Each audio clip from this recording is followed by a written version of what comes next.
अनन्य उपासक और उनके निज पार्षद, पुष्पदंत उनका नाम था।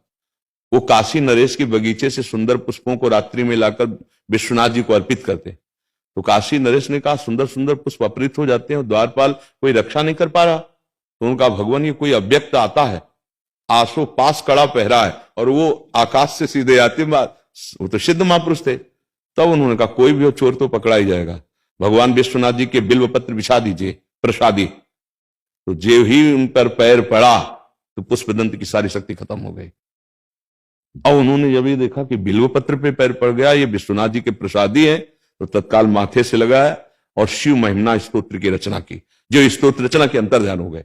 इस प्रसंग में जो इशारा निकल रहा है, भगवान के प्रसादी तुलसी दल, प्रसादी पुष्प और प्रसादी जो पत्र आदि हैं, वो हमारे जैसे बिल्व पत्र हमारे पैर से छू जाए तो सारी शक्ति नष्ट हो जाएगी। अगर भगवान का स्वरूप, भगवान का नाम, भगवान का जो ये लीला विलास हो रहा है माया में, कैसे बताएं, कैसे कैसे प्रयोग। ऐसे ऐसे पाउच हैं जिन पे ऊपर लिखा हुआ है नाम और अंदर भरी हुई खैनी, और वो नाम जो हमारा प्राण है, हमारा जीवन है। ऐसे ऐसे नामों का जो अपराध बन रहा है, वो लोग समझते हैं कि हम इष्ट के नाम के बल से धनी हो जाएंगे।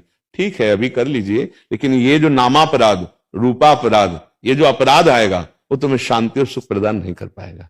इसमें जो अपमान किया जा रहा है, ये बुद्धि का अपहरण नहीं कर देगा, ये भक्ति का क्षय नहीं कर देगा। तो ये समझ पर अपने नाम के प्रकाश के लिए हम भगवान के नाम की महिमा को भूल गए, अपना महिमा प्रकाशित करने के लिए अपने आचार्य और गुरु की महिमा भूल गए कि इनको हम पोस्टर में छपवा रहे हैं, 4 दिन बाद ये नीचे आ जाएंगे, फाड़कर लोग फेंक देंगे, या हम ब्याह उत्सव आदि के कार्डों में। तो अब ये बातें खुद समझनी होंगी।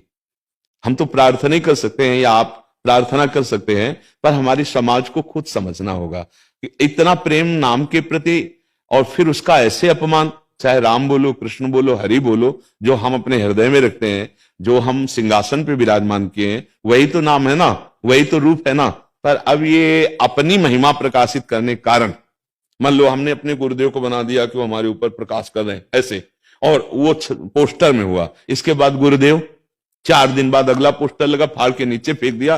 जो हमारे जीवन धन है, प्राण धन है, जिनको हमने सिंहासन में विराजमान किया, हजारों पोस्टरों में वो छप गए। और वो ये समझ में नहीं आता लोगों की, क्योंकि सूक्ष्म बुद्धि भक्ति में नहीं लगी। हम जिनको सिंहासन में विराज, उनको कैसे छाप सकते हैं? ये हम कई बार प्रार्थना कर चुके हैं। जैसे लोग वस्त्रों में भी, ठीक है, यहां तक तो ठीक, लेकिन जब आप जहां लघुशंका करते हैं, जहां साधारण आप स्नान, वही बाथरूम में वही नाम वाला कपड़ा धोएंगे और वो सब बह के जाएगा। नहीं, ऐसा नहीं चाहिए। नाम की मर्यादा, नाम की रक्षा की जाए। तो हमारे अंदर इसी विषय पे जब चर्चा की थी ना, तो किसी ने कहा था कि हनुमान जी ने भी तो राम नाम पत्थर में लिख करके और पुल बनवाया था। ऐसा नहीं आया, वो अलग का प्रसंग है। पुल का जो प्रसंग आया, उसमें नलनील नाम के 2 महान बलशाली, जिनको ऋषियों का वरदान मिला हुआ था कि जिस पत्थर को छू देंगे वो छू करके रखते थे। वहां नाम नहीं लिखा जाता था कि राम राम लिख दिया और पत्थर रख दिया, उस पर चढ़ गए। कोई भी भक्त ऐसे